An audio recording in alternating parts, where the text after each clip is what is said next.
demuestro el ánimo, mi buena voluntad de cumplir, no me podrán multar. ¿Qué sucede? Eso aparece en temas fiscales. En este tema que nos toca, el tema de la ley antilavado, nos habla solamente de un concepto de espontaneidad. Es decir, ese tema no se puede suplir, ya está completo en la norma.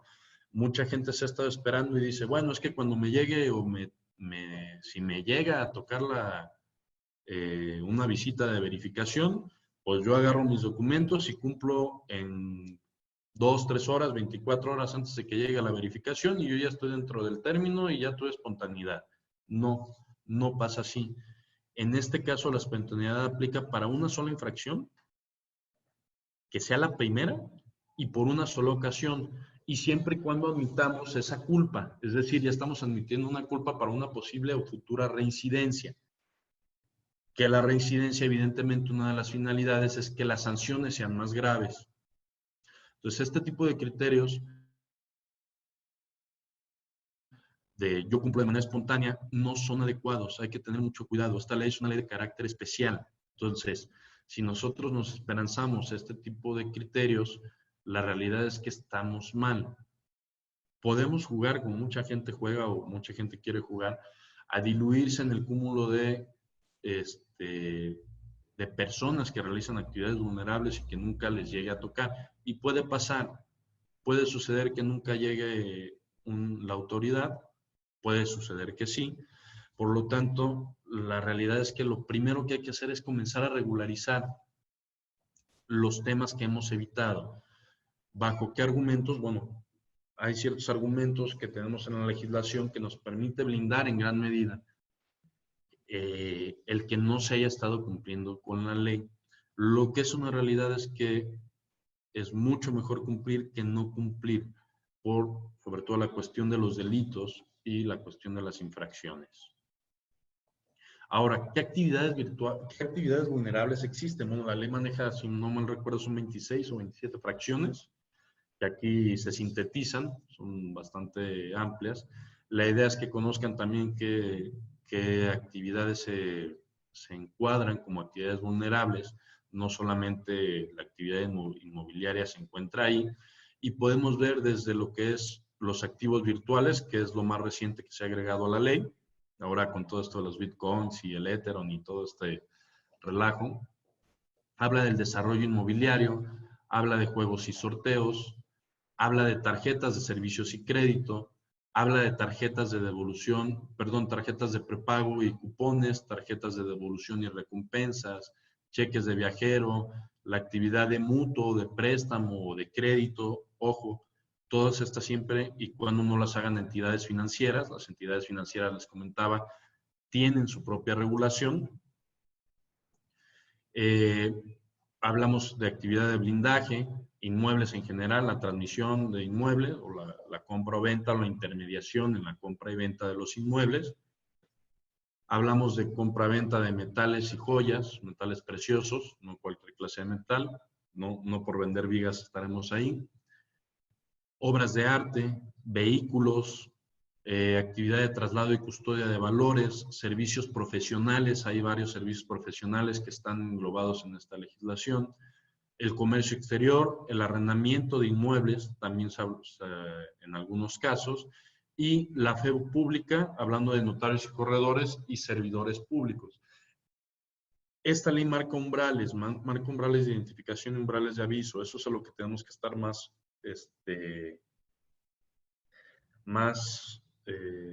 abusados con estos temas. El arrendamiento de inmueble, no se me vayan a asustar, no porque tengan rentas quiere decir que ya están cometiendo la actividad vulnerable. Ahorita con la UMA debe de ser inmuebles de 138,000 pesos aproximadamente, en valor mensual, de renta mensual. No todos los arrendamientos entran, no todos los donativos entran. Hay un tema ahí sobre todo que involucra estos umbrales de identificación y aviso. ¿Cuál es el tema aquí? Que en el sector inmobiliario casi todas las compraventas, salvo que sea de terrenos o lotes baldíos, casi todas las ventas por sí mismas superan estos umbrales. Entonces, por eso es una actividad que está, o entre otras cosas, es una actividad que está muy revisada, además de la facilidad con la que se había circulado el dinero de procedencia ilícita en este tipo de actividades. Y por lo tanto es de las actividades que están más revisadas. Bueno, con esto tenemos un antecedente de lo que es la ley. ¿Cuáles son las actividades que está determinando o está catalogando como actividades vulnerables? ¿Cuál es la finalidad? Podemos entender ahora sí un poquito más el porqué de las obligaciones. Y ahora, de aquí en adelante, el tema sería ya específicamente las obligaciones derivadas de la ley, así como la reforma, las sanciones y otras cuestiones. Por lo tanto, los voy a dejar con mi compañero Rodolfo, a efecto de que les explique un poquito de estas obligaciones. Y para mí es un placer y seguimos ahorita con ustedes para las preguntas y respuestas con todo gusto. Muchas gracias, Lick. Muchas gracias a todos. Pues bueno, ahorita sigue el licenciado Rodolfo Núñez. Por lo pronto voy a hacer un par de preguntas para ver si me las pueden responder en mientras. Por aquí pone Alma Chávez. Claro. Nada más, ¿cuál es el monto que nos dijiste del arrendamiento del inmueble? ¿Cuál es el que entra bajo observación? 138,000 pesos en adelante aproximadamente. ¿Mensuales? Mensuales, ¿verdad? Mensuales, mensuales. Ok, perfecto. Y listo. Ahorita es hasta ahorita la primera pregunta. Muchas gracias. De acuerdo. No, gracias a ti. Los dejo con Rodolfo. Con permiso. Gracias. Pues bueno, voy a darle la introducción al licenciado Rodolfo. Denme un segundito. Aquí está. El licenciado Rodolfo, él es licenciado en Derecho por la Universidad de las Américas de Puebla, certificado por la Comisión Nacional Bancaria y de Valores en Prevención del Lavado de Dinero, y él es socio del área de prevención del lavado de dinero en RBG Abogados, también igual desde allá, desde Guadalajara. Le agradezco muchísimo, Lick, Rodolfo, lo escuchamos. Muchas gracias, Enrique, y muchas gracias a todos por acompañarnos.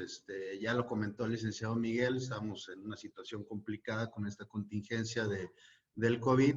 Y bueno, siempre es importante estarse capacitando, actualizando de qué viene con mi actividad económica.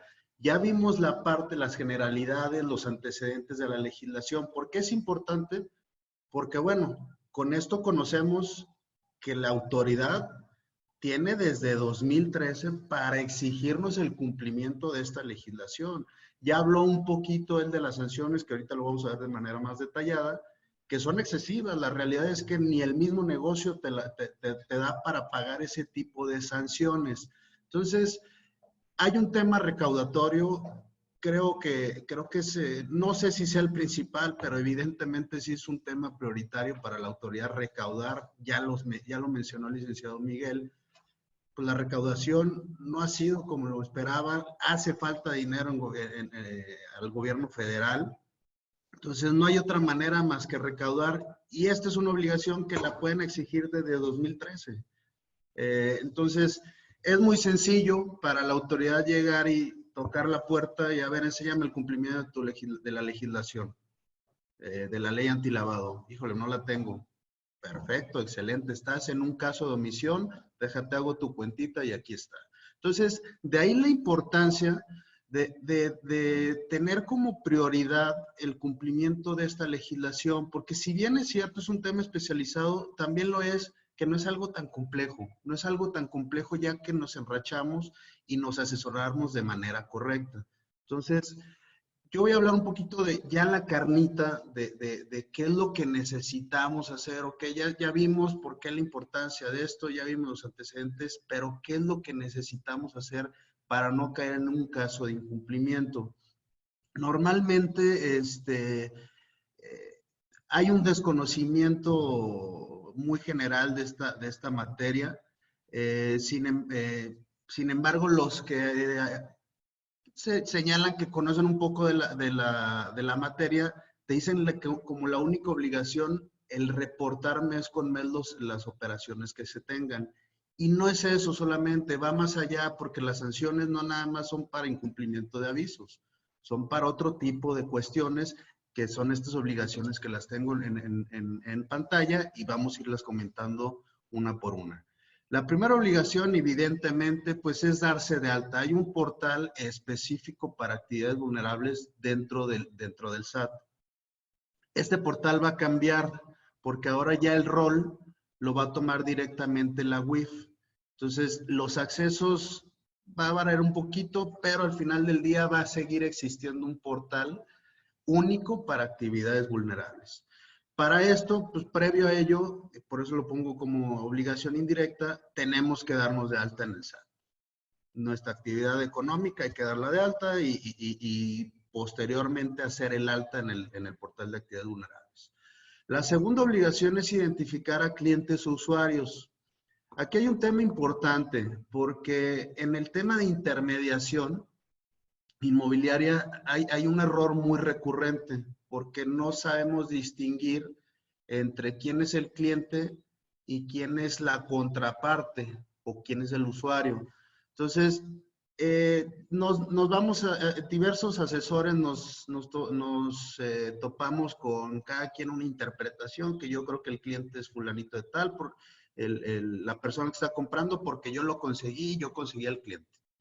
Hoy otros dicen, no, pues es que mi cliente es quien me está contratando. Entonces, para evitar temas de, este es mi criterio, esta es mi interpretación, más adelante les voy a mostrar una lámina con las guías de llenado que proporciona el SAT y la UIF, donde te menciona exactamente quién es el cliente, a quién debes de considerar como cliente y a quién debes de considerar como contraparte.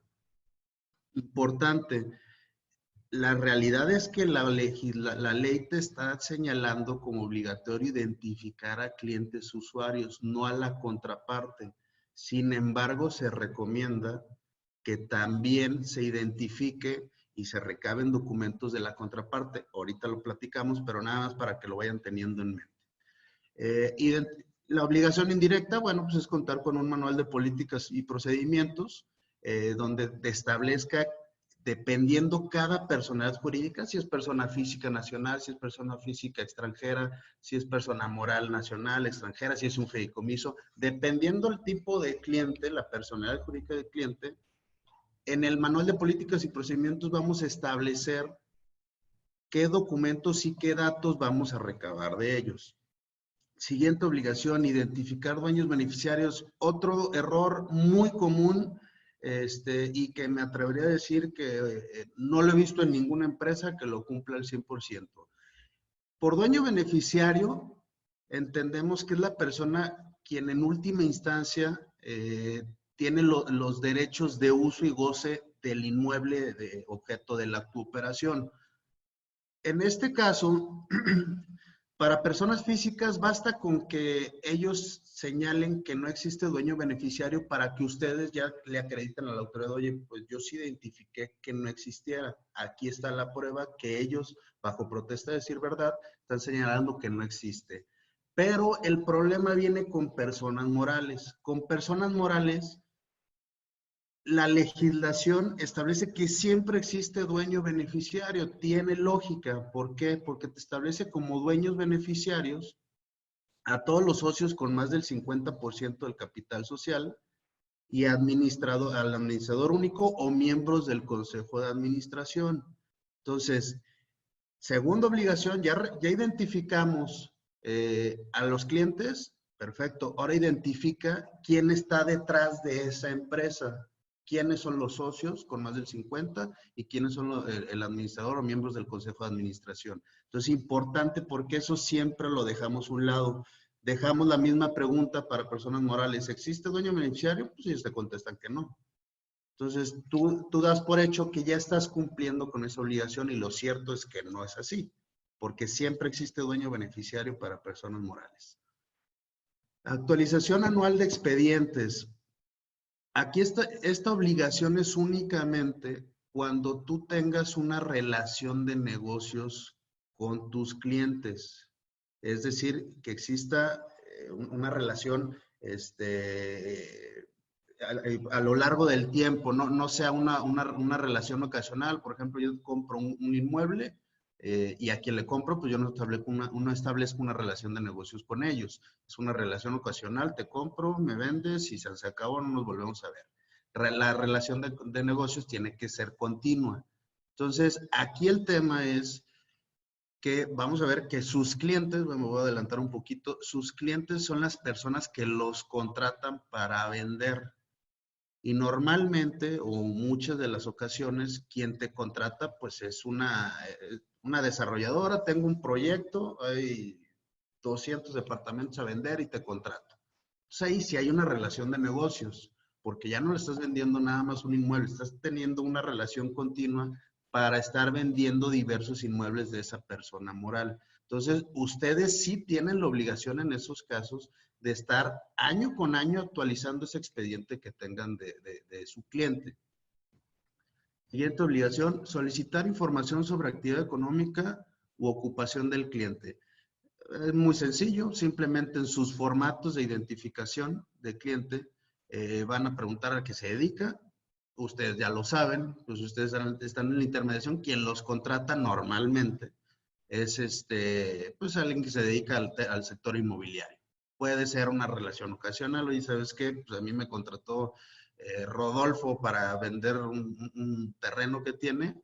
Ahí ya no hay ni que actualizar los expedientes, ni siquiera la obligación de solicitar mi actividad económica, porque esta obligación es otra vez cuando existe una relación de negocios. Siguiente obligación, muy importante, y ahorita lo vamos a comentar, y más adelante también en las reformas lo vamos a comentar, es nombrar un encargado de cumplimiento. El artículo 20 de la ley establece la obligación en personas morales de nombrar a un encargado de cumplimiento. Normalmente le llamamos oficial de cumplimiento. Este término viene de entidades financieras y se adoptó también para actividades vulnerables. Entonces, cuando escuchan oficial de cumplimiento, a eso se trata, a la persona que está dando cumplimiento por una persona moral.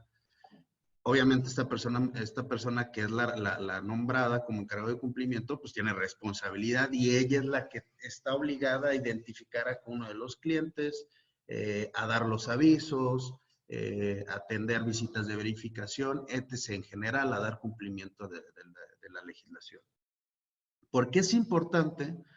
Porque te señala, en caso de ser persona moral, te señala en el segundo párrafo del artículo 20, si no nombras a un oficial de cumplimiento, entonces se entiende que los obligados a dar cumplimiento es el administrador único o los miembros del consejo de administración.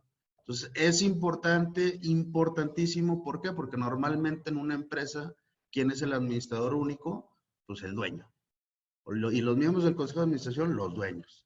Entonces, ya traes también como dueño la responsabilidad de dar cumplimiento a esta legislación y todo lo que conlleva cuestiones penales y cuestiones administrativas. Pero para ustedes que a veces actúan como personas físicas, no tienen una empresa, sino que lo hacen de manera individual, se establece el tercer párrafo del artículo 20. En ese caso, tú, persona física, eres el obligado a dar cumplimiento. Entonces, aquí no hay de que nombre un tercero, ya pues se equivocó el tercero y ahí vemos si le echamos la bolita o no. No, aquí es yo como persona física soy el único obligado a dar cumplimiento a esta legislación. Ahorita vemos todo lo que conlleva esta parte y la parte de la reforma. La siguiente obligación, custodiar y resguardar la documentación de los expedientes de clientes por 5 años. Muy sencillo, pero importante. Hay que tener nuestros expedientes, ya sean vía remota o en físico, resguardados por al menos 5 años. El manual de políticas y procedimientos. Esta obligación, si bien es cierto, no viene señalada en ley, viene señalada en las reglas de carácter general. Y no es más que el documento que señala las medidas, criterios y procedimientos de cómo tú actúas desde el momento uno en que tienes acercamiento con tus clientes. y cómo actúas cuando tienes acercamiento con los prospectos de compradores o etc. Entonces, aquí debes de establecer qué datos y documentos les vas a solicitar, cómo vas a atender una visita de verificación, cómo debes de presentar el cumplimiento de obligaciones, ya sea avisos normales, avisos urgentes, avisos censeros. Entonces, el manual de políticas y procedimientos, que le denominamos manual de PLD, al final del día es exactamente un ABC de cómo das cumplimiento a cada una de tus obligaciones. Y es importante porque a veces nos hemos topado con que hay asesores que, yo te genero el manual. Ah, perfecto. Y lo hemos visto con empresas grandes. Entonces, cuando haces un análisis de su cumplimiento, revisa su manual y, oye, a ver, espérame, pues esto es algo muy general, realmente me estás copiando las reglas de carácter general, no me estás diciendo cómo operas tú. Si no me dices cómo operas, pues realmente esto no es un manual de políticas y procedimientos. Luego entonces te lo tengo como no presentado y caemos en un tema de sanción económica. Entonces, importantísimo, el manual de políticas y procedimientos sí debe de estar ajustado a lo que ustedes hagan. Siguiente obligación, búsqueda de clientes en lista de personas bloqueadas. Aquí la obligación indirecta yo le pongo contar con un sistema automatizado. No es obligatorio. Al día de hoy no es obligatorio tener un sistema automatizado que pongo el nombre y me arroja si está en lista de personas bloqueadas. Sin embargo, es lo más sano, porque tener que revisar uno por uno, pues te vas a aventar días en revisarlo y en que lo que le contestes a lo mejor ya se te fue el comprador.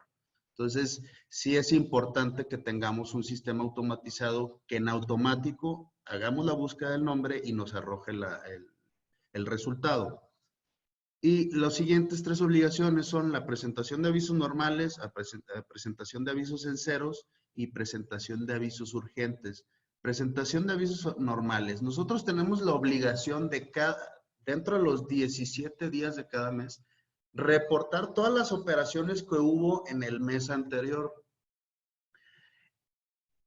No siempre vamos a tener ventas, ojalá fuera ese el escenario, pero puede existir meses en los que no tengamos ninguna venta. Luego entonces, cuando no existan operaciones dentro de esos 17 días que aquí se menciona, debemos de presentar en ceros, pero la obligación siempre es reportar. Ahora, la siguiente, presentación de avisos urgentes. Esto es cuando, oye, revisé en la lista de personas bloqueadas y me apareció fulanito de tal. Entonces, ¿sabes qué? Yo no puedo realizar operaciones con él. Te tengo que reportar a ti, autoridad. Oye, ¿sabes qué? Ya se realizó la operación y detecté que salió en lista de personas bloqueadas, o tengo la sospecha de que él está lavando dinero a través de esta compra, yo tendría que reportar. Ese es el deber ser. El ser, hay que ver cómo lo hacemos porque también esto conlleva un riesgo. El hecho que te salga alguien en lista de personas bloqueadas no es tan sencillo como decirle, oye, pues, me pareció que eres delincuente, ¿no? Pues imagínate, se pueden meter en un riesgo al señalarlo, porque ya el delincuente decirá, pues ya sabe a qué me dedico, pues ahora sí, déjame lo atiendo, ¿no? Entonces, no es tan sencillo. Por eso digo, ese es el deber ser. El ser, hay que tratar cada asunto en lo particular para ver de qué manera darle salida, sin que ustedes caigan en un tema de incumplimiento. Ahora, las sanciones administrativas. Ya vimos toda la parte que ustedes tienen que cumplir. Dime. Rapidísimo. Te voy a hacer, antes de que pases al siguiente tema, te voy a darle la palabra a 2 personas que por ahí tienen unas pequeñas dudas. Sí. Para hacer esto un poquito más dinámico, le voy a dar la palabra a Beatriz López. Beatriz, si te puedes presentar, porfa, y hacer tus preguntas. ¿Lista? ¿Beatriz? ¿Beatriz? Ah, no te sirve tu micrófono, ¿verdad? Ok. Entonces te las voy a hacer yo, Lick. Una, nos pone... La carta de solicitud que se maneja en algunos desarrollos no basta para la protección y cumplimiento de sus obligaciones en materia de lavado de la ley antilavado de dinero. ¿Necesita blindarse más o cómo le podrían hacer en tema de desarrollos? Mira, la carta de solicitud de información, No a ver, solicitud, de no solicitud. ¿cómo, perdón? ¿Te la vuelvo a leer? A ver. Es la carta de no solicitud que se maneja en algunos desarrollos no basta para protección y cumplimiento de sus obligaciones en materia de la ley Ok. de lavado. Ok, ahí nada más, no sé si me podrías abundar qué es lo que lleva la carta de no solicitud. De licitud. De licitud. ¿Qué Ajá. es lo que lleva ese documento? Beatriz, ¿qué es lo que lleva ese documento? Deme. Lista, ya puedes hablar. Ah, ¿me escuchas? Sí, ya puedes hablar. Listo. Ok, gracias. Es una carta que se maneja en algunos desarrollos inmobiliarios que hacen firmar al cliente cuando compra, digamos, un lote o una casa, donde él declara bajo protesta, decir verdad, que sus recursos son de procedencia lícita y que su giro es tal, y lo firma. Pero es nada más una carta sencilla donde, digamos, él menciona y argumenta y se protege. Pero yo quisiera saber si ese desarrollo que vende esos productos inmobiliarios, con eso ya se protegió o todavía tiene algún riesgo, y también qué riesgo tiene el asesor que vendió esos lotes o casas o lo que haya Sí. sido. Ok, Sí, gracias. perfecto. Mira, excelente pregunta. Te comento por qué. Definitivamente, ¿te sirve ese documento? En definitiva te sirve. Al final del día es un elemento, un documento más que tú tienes para acreditar que mitigaste el riesgo. El cliente te dijo que no venía de recursos ilícitos, de procedencia ilícita. Bueno, ya tú tienes un elemento más para acreditarle a la autoridad. Sin embargo, pues ya vimos la lista de obligaciones. Eso no viene dentro de las obligaciones. El solicitar ese documento no viene dentro de las obligaciones que te establece la ley. Luego, entonces, si bien es cierto, sí te sirve, no es lo único que tienes que recabar. Hay que recabar los datos y documentos de los clientes que vienen en las reglas de carácter general, que es identificación, comprobante de domicilio, tu alta en el SAT, CURP. Hay una serie de documentos que hay que solicitar, hay que enviar los avisos. O sea, sí te sirve, pero no es lo único. Al final del día no es lo que tú le tienes que exhibir a la autoridad. Eso te serviría en caso de un juicio. Oye, ¿sabes qué? Pues me puso una multa de 1,5 millones y no de 800,000 pesos. Ah, pues me quiero ir a la mínima. Te voy a decir, oye, autoridad, pues considera que no hay gravedad porque yo sí se lo solicité al cliente que los recursos eran de procedencia lícita y él me lo declaró bajo tu protesta de decir verdad. Te serviría en un juicio, pero no para efecto del cumplimiento de esta ley.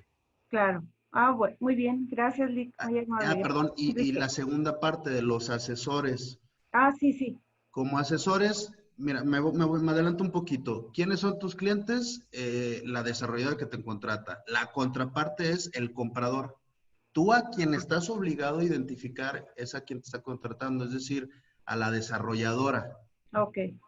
De la otra parte del comprador, sí hay que recabar al menos, aunque no sea una obligación, pues al final del día en los avisos sí te dice que lo identifiques. Entonces, Sí. cuando menos solicitar de la contraparte, es decir, del comprador, identificación, comprobante de domicilio y su alta en el SAT. Con eso están del otro lado. Ok, entonces ya no hay riesgo para el asesor que realizó la venta. Riesgo, mira, es mínimo. O sea, tu riesgo sería, más bien, ¿riesgo penal o riesgo económico? ¿A qué te refieres? ¿O a los dos? Sí, a los dos. Ok, mira, el riesgo económico, pues sí, porque tu obligación es reportarle a la autoridad. tu obligación es recabar los expedientes, tu obligación es tener el manual de PLD. Ya. O sea, ya déjate tú si es una persona, si es delincuente o no. Ajá. Tu contingencia de no dar cumplimiento a cada una de estas obligaciones sigue existiendo, tengas o no tengas el documento que señalas, o con independencia de cualquier otra cosa. O sea, al final del día, sí es muy difícil que la desarrolladora con la que ustedes trabajen, pues a lo mejor haya dentro de los socios alguien que esté con alguna denuncia por lavado de dinero o cuestiones de ese tipo, porque tampoco ustedes no son autoridad. Ustedes no se pueden poner a investigar eso, porque aparte de ser un riesgo, pues jamás lo van a lograr. Jamás le van a, si tú le empiezas a pedir, oye, necesito A, B, C y D y una carta de antecedentes no penales al que te está contratando, no te la va a dar. Te decir, no, sabes que con permiso deja contrato a otro vendedor. Sí, Entonces, no somos autoridad. Eso es importante que lo tengamos en mente. No somos autoridad, pero sí somos un chismoso, sí somos un enlace con la autoridad para decir, oye, ojo, porque hubo una operación de A con B.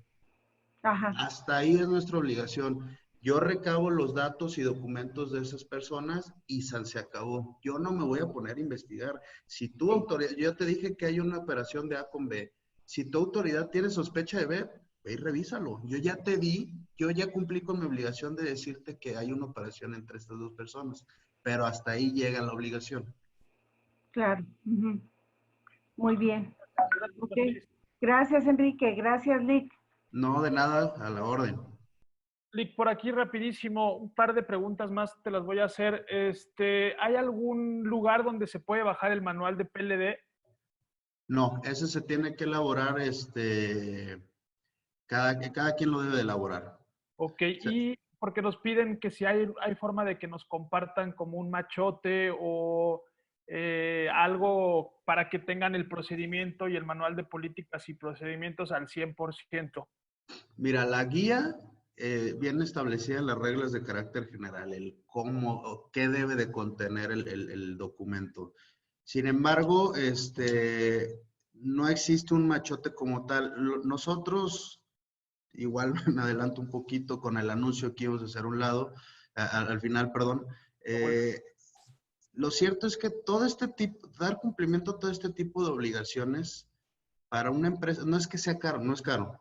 Simplemente, pues no es el mismo costo que puedes manejar con una empresa a que puedes manejar con una persona física.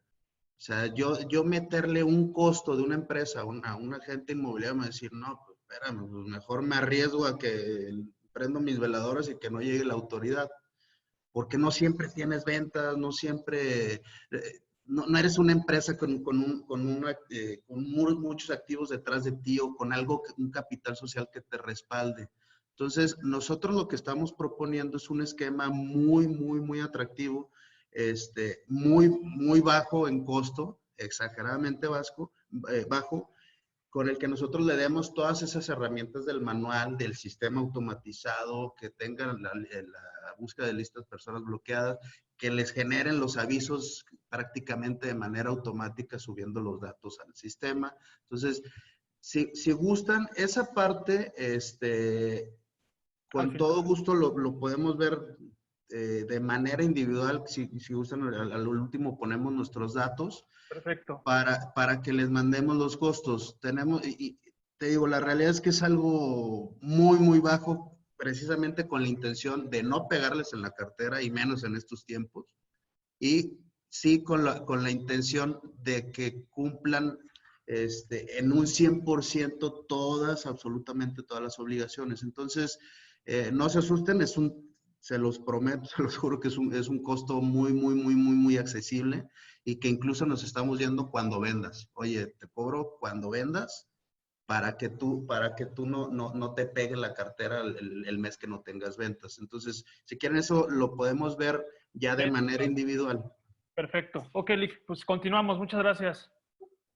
Sí, de nada. Ya, no hay otra duda, ¿verdad? Bueno, Gabriela Velázquez, te voy a dar la palabra. Dame un segundito.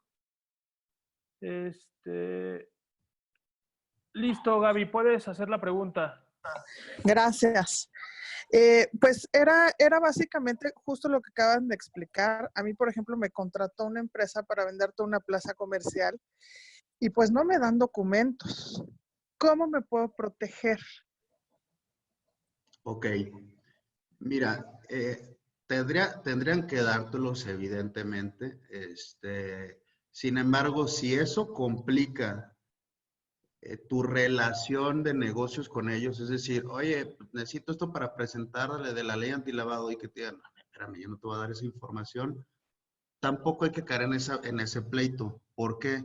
Porque sí, digo, sí hay que solicitarlo, pero en registro público, hay una página de registro público, más bien de Secretaría de Economía, donde se pueden bajar los documentos de las personas morales. Entonces yo te diría, primero hay que agotar la opción de solicitarle de, oye, pues, le acreditas, pues, sabes que la ley antilavado me pide esto, necesito que me apoyes con tal y tal documentación, pero agotando esa opción, seguir con la de Secretaría de Economía y ya tú armar tu propio expediente a través de los documentos que emite la Secretaría de Economía. Esa sería la alternativa en caso de que no te entreguen la información.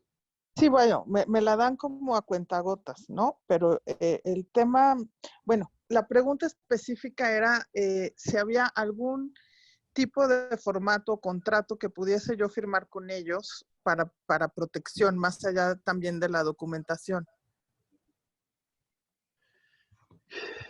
Sí Un podemos contrato hacer.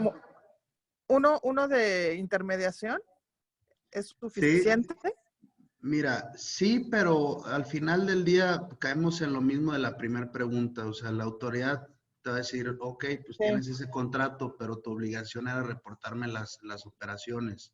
Tu obligación era tener el manual, tu obligación era tener esto. Entonces, no te exime de las otras obligaciones. ¿Te sirve? Sí, por supuesto. Ahora, si tú firmas un contrato de intermediación, pues ahí viene representante legal, ahí viene la escritura con la que se constituyó, o sea, en las declaraciones de la persona moral, pues va a venir esa información. Entonces, con eso podemos nosotros armar el expediente.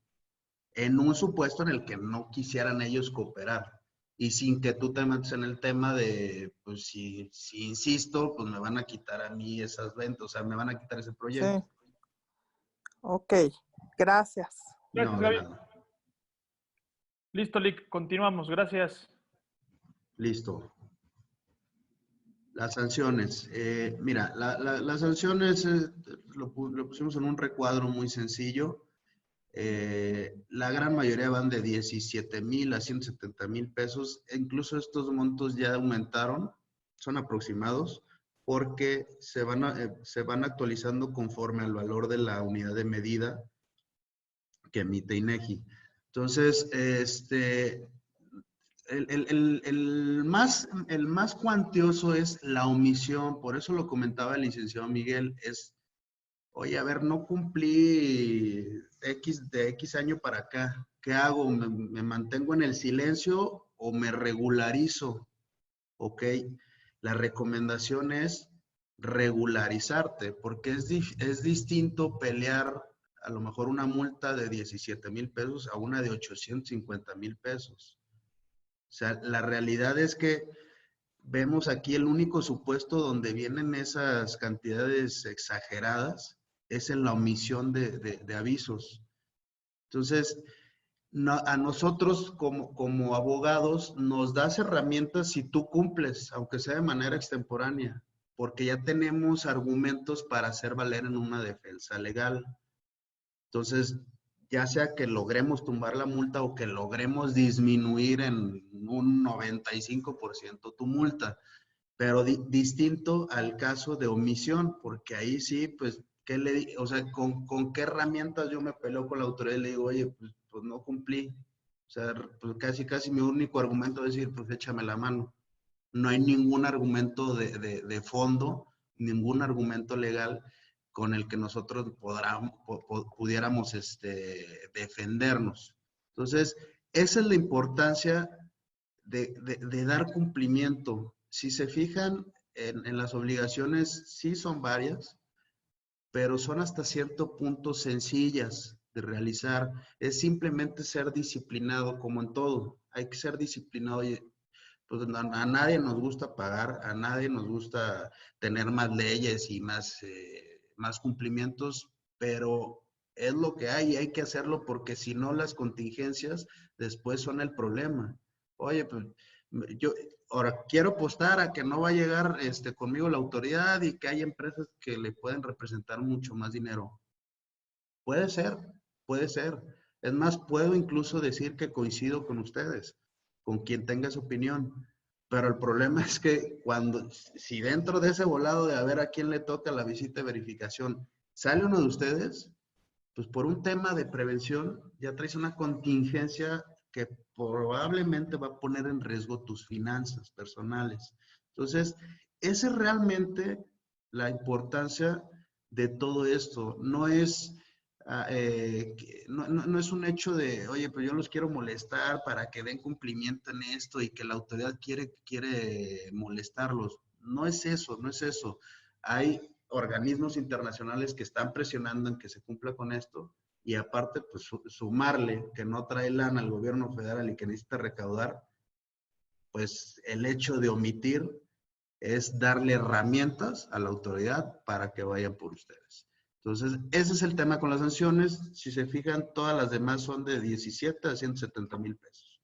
La única grave, digo, todas son graves, digo, a quien no le duele pagar 17 mil pesos de multa, pero la más grave es el tipo de la omisión.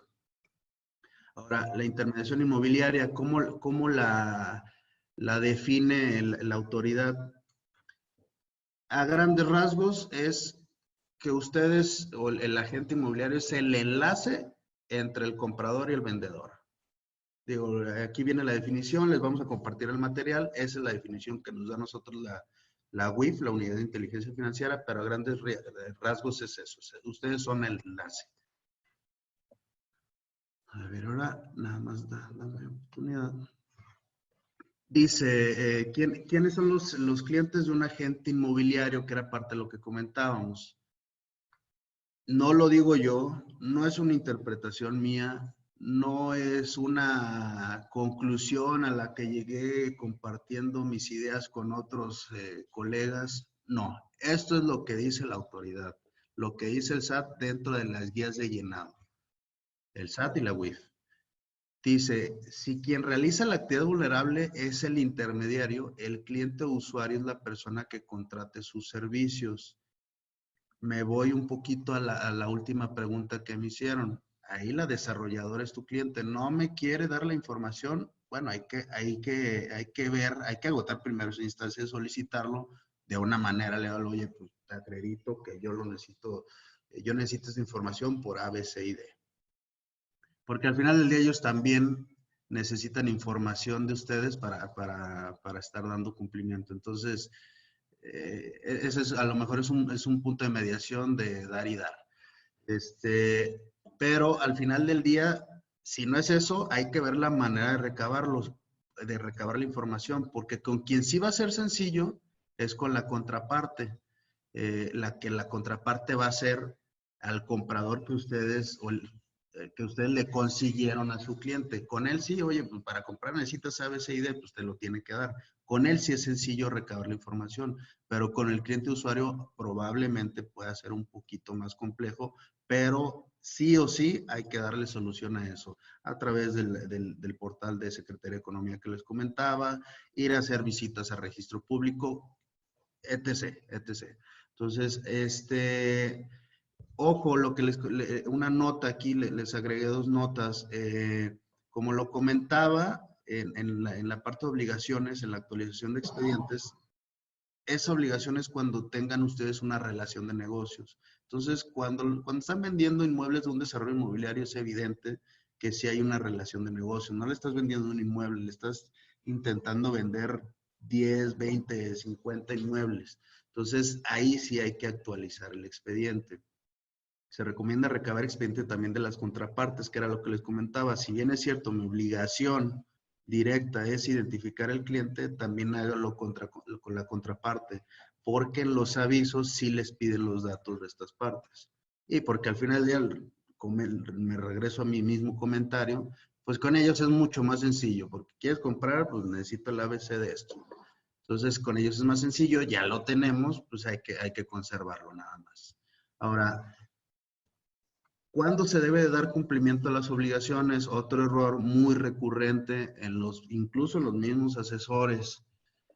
¿Por qué? Porque el artículo 5 del reglamento te dice, para efectos de la identificación de clientes, así como la presentación de avisos, la fecha del acto de operación que deberá ser considerada será aquella en que estos se hayan celebrado. Pues bueno, cuando se celebra, por ejemplo, una compra-venta, pues es en el contrato. Desde que hay un contrato de promesa, de lo que quieran, ahí ya se considera realizado el acto. Sin embargo, los criterios de la UIF son distintos. Te dice, para intermediación se considerará realizado el acto de operación cuando se pague la comisión. Entonces, importante para ustedes, oye, yo ya conseguí el comprador y le conseguí un comprador a mi cliente. Perfecto. ¿Cuándo reporto? Cuando el desarrollador me pague a mí la comisión. Ese es el momento en el que ustedes deben de reportar. Y si se fijan, es contrario a lo que dice el artículo 5 del reglamento. ¿A qué le hago caso? Al artículo 5 del reglamento, a los criterios de la UIF. Yo les recomiendo que los criterios de la UIF, ellos son los que revisan, ellos son los que analizan la información. Es un criterio de ellos. Entonces, hay que hacerle caso a la autoridad que me está vigilando el cumplimiento de estas obligaciones. Y aquí está igual de las mismas. El primer recuadro es de la guía de llenado y el segundo recuadro es un correo que nosotros le enviamos a la unidad de inteligencia financiera. De hecho, aquí sí quise dejar este encabezado para que vieran el correo. Por si ustedes tuvieran alguna duda, también lo puedan expresar a ellos y que vean la legitimidad de la información que les estamos poniendo. Dice, si quien realiza la actividad vulnerable es el intermediario, la fecha de operación es cuando se tenga por prestado el servicio de intermediación. Y en el correo señala cuando se tenga por liquidada, digo, aquí no les leo la primera parte, porque es una pregunta que yo hice, pero dice, cuando se tenga por liquidada la prestación del servicio realizado como intermediario, es decir, cuando se tenga por pagada la comisión. Entonces, importante, fecha, momento de reporte, cuando les paguen la comisión. Ahora, esta última parte, ya para concluir, la parte de las reformas, las nuevas obligaciones que vienen con las reformas.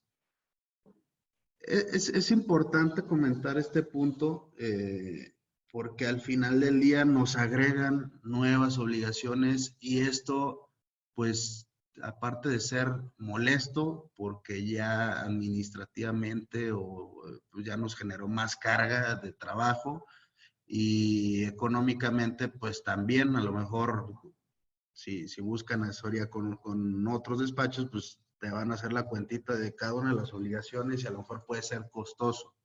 Insisto, tenemos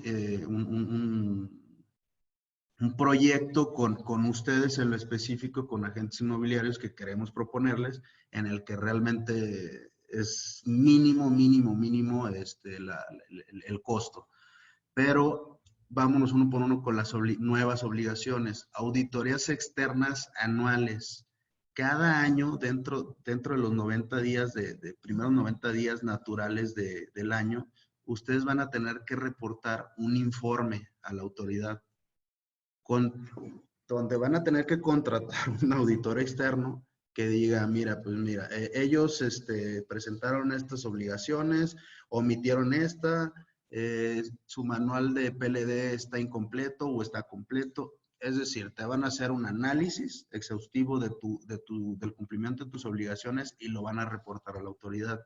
Entonces, eso ya es otro costo, que podría representar otro costo para ustedes, a lo mejor con otros asesores. El listado de personas políticamente expuestas, PEPs políticamente expuestas. Ahora, ya también vamos a tener dentro de nuestro sistema automatizado, vamos a tener que agregar este listado, o bien, si ustedes lo quieren buscar de manera manual, pues imagínense cuántos municipios hay. Entonces, de entrada, cuántos presidentes municipales hay, cuántos contralores, cuántos tesoreros, luego diputados. Entonces, imagínense la lista tan larga que van a tener que hacer, ya sea de manera manual. Si lo tienen a través del sistema automatizado, ya hay listados que nosotros agregamos a ese sistema para que no tengan que estar haciendo la búsqueda uno por uno. Siguiente obligación, la metodología de evaluación de riesgos. Esta sí es importante, digo, no porque las otras no lo sean, pero esta ya viene en entidades financieras y lo que te pide la autoridad es que tú tengas una metodología, una matriz en la que tú evalúes cada una de las características de tu cliente para determinar un grado de riesgo. Es decir, yo voy a revisar si es persona física o moral. Pues para mí, persona física, el riesgo es bajo. Pero si es persona moral, no, porque no sé quién está detrás de ellos, no sé si sean prestanombres, no sé si el administrador único a lo mejor ni tenga injerencia en la toma de decisiones. Entonces, si es persona moral, riesgo alto. La nacionalidad, el domicilio, la actividad económica, con qué naciones o estados realiza transferencias o operaciones. Todo ese tipo de características de cada uno de los clientes se van a tener que calificar para al último determinar, ¿sabes qué? Pues fulanito de tal es riesgo bajo, fulanito de tal es riesgo medio y fulanito de tal es riesgo alto. Entonces, cuando llegue la autoridad, si tiene una visita de verificación, tú le vas a acreditar, pues mira, él era persona de riesgo medio por A, B, C y D. Aquí está la información que los brindó y con eso yo te estoy acreditando que estoy mitigando los riesgos en mi operación. Entonces, sí es importante también que tengamos esto. Capacitación anual. Le van a tener que acreditar a la autoridad, ya sea con diplomas, certificaciones, etc., que al año hubo una capacitación de ustedes. ¿Por qué digo de ustedes? Porque recordemos que el artículo 20 señala para personas físicas, ustedes son, cuando sean personas físicas, actúen como personas físicas, ustedes son los únicos encargados del cumplimiento de las obligaciones. El sistema automatizado, si les comentaba, como les comentaba anteriormente, perdón, si bien es cierto, lo pueden ahorita hacer las búsquedas de manera manual, pues no, lo recomendable no era obligación o no es obligación hasta el día de hoy. Sin embargo, ya con la reforma ya es obligatorio y certificación por la UIF. Aquí es importantísimo, sí lo señala el proyecto de reforma de ley, que ustedes entonces ya aparte de ser vendedores, van a tener que ser expertos en la materia de prevención del lavado de dinero. ¿Por qué? Porque ya los está obligando a certificarse. Y la certificación, al menos para entidades financieras, pues no es tan sencilla. O sea, sí lleva de tiempo y preparación. Entonces, este puntito puede resultar incluso algo... No quiero decir grave, pero sí algo que deben de tomar en cuenta porque probablemente ustedes también se van a tener que certificar. Habrá que ver el proyecto definitivo, o sea, ya que salga ya que se publique la reforma.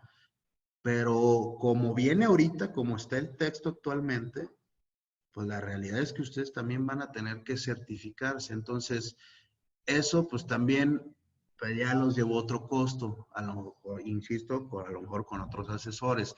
Pero si se fijan, lo que está generando la autoridad, pues es que el empresario o la persona física que realiza este tipo de actividades, pues se vuelve experta en la materia. Oye, a ver, me estás diciendo por un lado que yo no soy autoridad, yo nada más te reporto y si tú quieres investigar, investigas. Pero por otro lado, me estás obligando a hacerme experto en la materia, pues, ¿como para qué? Si yo no voy a estar investigando a los clientes, tú eres el que los va a investigar como autoridad.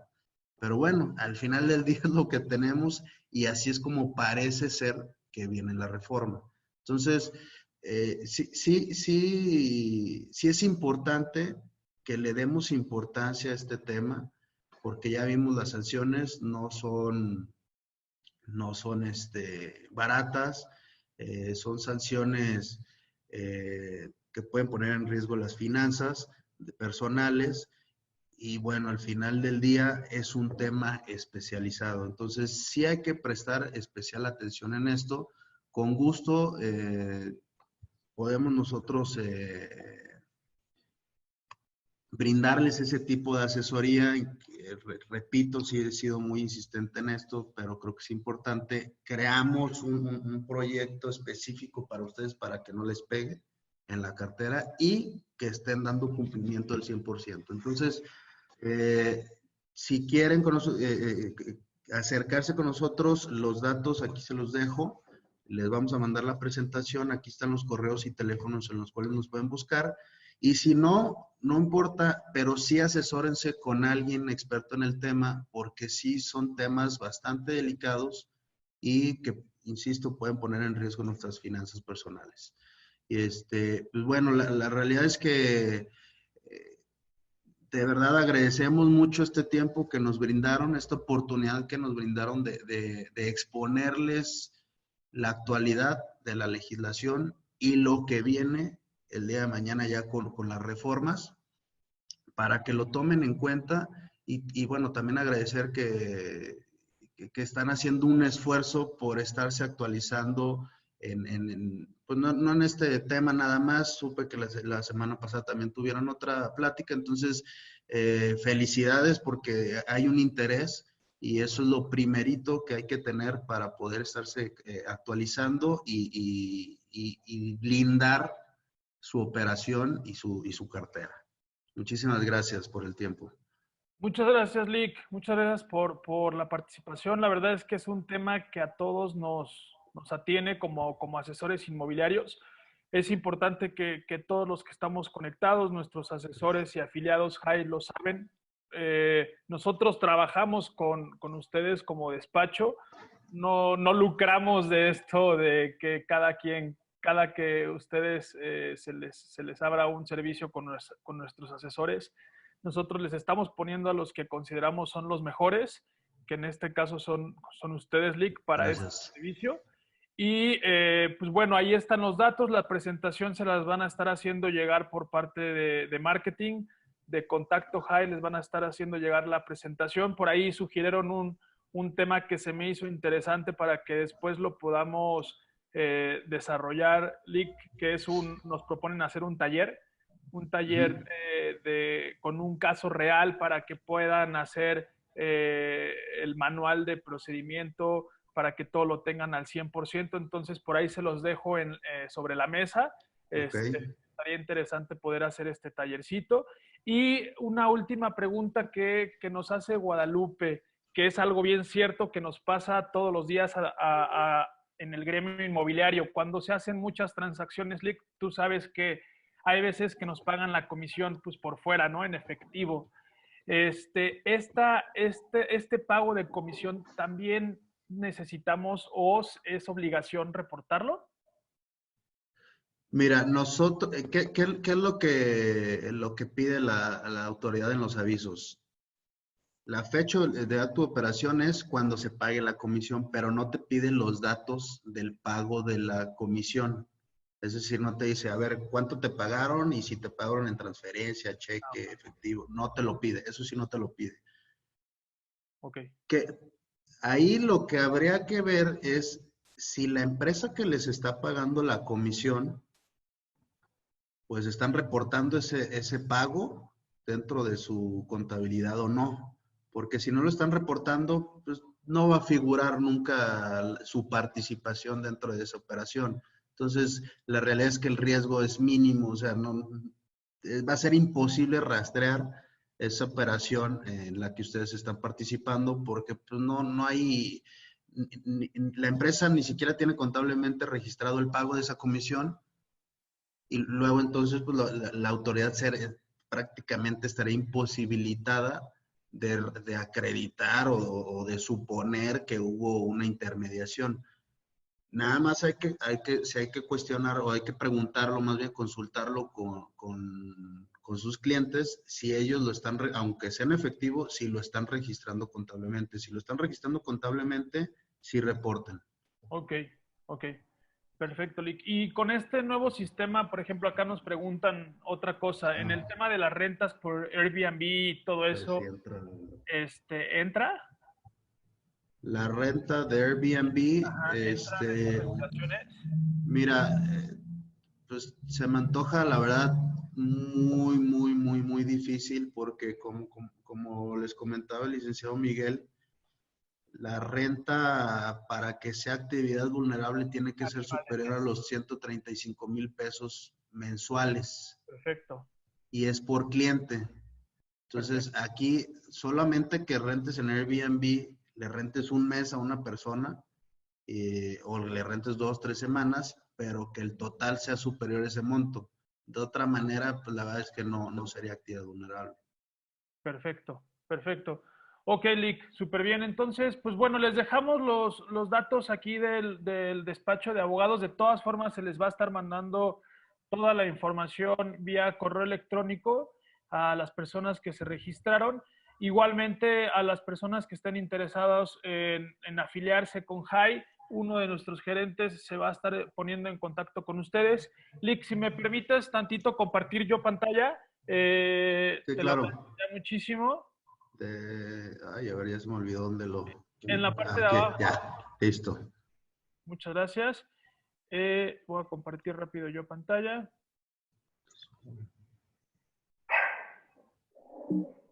Listo.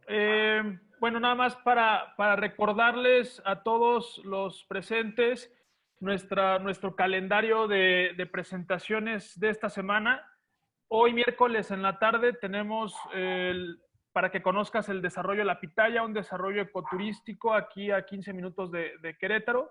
Mañana jueves, igual a las 5 de la tarde, tenemos la presentación de Oficinas Torus por Carlos Millarro. Nos quedan solo 7 oficinas por si se quieren conectar también. Y el viernes nuestra plática de qué hacer con tus finanzas personales en tiempos de crisis, en tiempos de coronavirus. Va a estar presentada por el Pelón Financiero. Les recomiendo que se conecten en su computadora y que su celular lo tengan a la mano porque vamos a estar interactuando ahí con una plataforma muy interesante que usa Vicente, que es el Pelón Financiero. Y pues nuevamente agradecerles a todos ustedes, a todos los participantes, a los licenciados Rodolfo, Miguel, muchísimas gracias por estar presentes. No sé si quieran agregar algo más. ¿Tú algo? ¿No? Su esfuerzo y participación, de verdad es un placer para nosotros. Y comentarles nuevamente que estamos a sus órdenes. Ya les comentó un poquito Rodolfo de los esquemas que estamos preparando para ustedes para que no les sea gravoso dar cumplimiento a este tema y con todo gusto los podemos ayudar. Hay diversos esquemas que les pueden ayudar o servir para hacer el cumplimiento puntual de sus obligaciones.